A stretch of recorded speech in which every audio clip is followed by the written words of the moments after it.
গহপুৰৰ কালাবাৰীত 515 সংখ্যক বীৰ চিলাৰায় দিৱস পালন।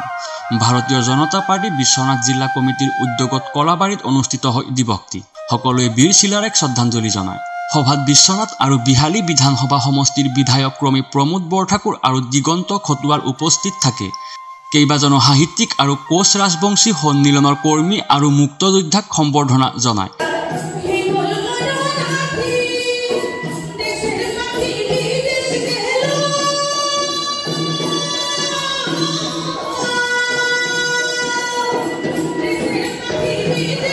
আজি 515তম মহাবীৰ চিলাৰায় দিৱস।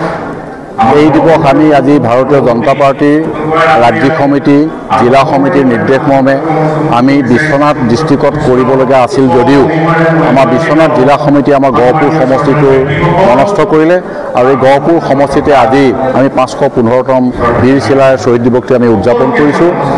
এই শ্বহীদ দিৱসটো উদযাপন কৰাৰ মূলতে হৈছে ভাৰতীয় জনতা পাৰ্টিৰ যি নিদৰ্শন বা যি আদৰ্শ, এই আদৰ্শৰ ক্ৰমাগতভাৱে আমাৰ ভাৰতবৰ্ষ তথা অসমৰ যিমানবিলাক মহিষী আছে তেখেতসকলৰ মৃত্যু শ্ৰাদ্ধই হওক বা জন্ম শ্ৰাদ্ধই হওক সমূহ শ্ৰাদ্ধ বা তিথিসমূহ আমি উদযাপন কৰা আমাৰ সিদ্ধান্ত কৰা হৈছে। সেয়েহে বিশ্বনাথ চাৰিআলিটো তাৰ ব্যতিক্ৰম ৰূপে আজি গহপুৰত আমাৰ চিলাৰায় দিৱস উদযাপন কৰিছোঁ। এই দিৱসত আমি ইয়াতে মুঠতে 30গৰাকী আমাৰ মুক্তিযোদ্ধা তথা আমাৰ যি কোচ ৰাজবংশী সন্মিলনৰ পুৰোধা ব্যক্তি তেখেতসকলক উদযাপন সমিতিৰ পৰা আমি সম্বৰ্ধনা জনোৱা হৈছে। লগতে আমি 4গৰাকী ব্যক্তি অলপতে আমাৰ পাঠশালা অধিৱেশনৰ সাহিত্য সভাৰ যি 4গৰাকী ব্যক্তিক তেখেতলোকৰ সভাপতি মহোদয়ে সম্বৰ্ধনা জনাইছিল, সেই 4গৰাকী ব্যক্তি আমাৰ গহপুৰ সমষ্টিয়ে। সেই 4গৰাকী ব্যক্তিকে আজি এই আমাৰ উদযাপন সমিতিতে আমি তেখেতলোকক সম্বৰ্ধনা জনাইছোঁ। লগতে আমাৰ সমষ্টিৰে এগৰাকী নৱনিৰ্বাচিত সভাপতি অসম সাহিত্য সভা তথা বিশ্বনাথ জিলা সমিতিৰ তেখেত মহেন্দ্ৰ গগৈ, তেখেতকো আমি তেখেতলোকৰ লগতে সম্বৰ্ধনা জ্ঞাপন কৰিছোঁ। আৰু বিভিন্ন ব্যক্তি আমাৰ মাজত আজি আহি আছে, তেখেতসকলক আমি সম্বৰ্ধনা আমি জনাইছোঁ। আমাৰ যিখিনি নেতৃস্থানীয় ব্যক্তি তেখেতসকলকে আমি যথাসাধ্যে আমি সম্বৰ্ধনা জনাইছোঁ।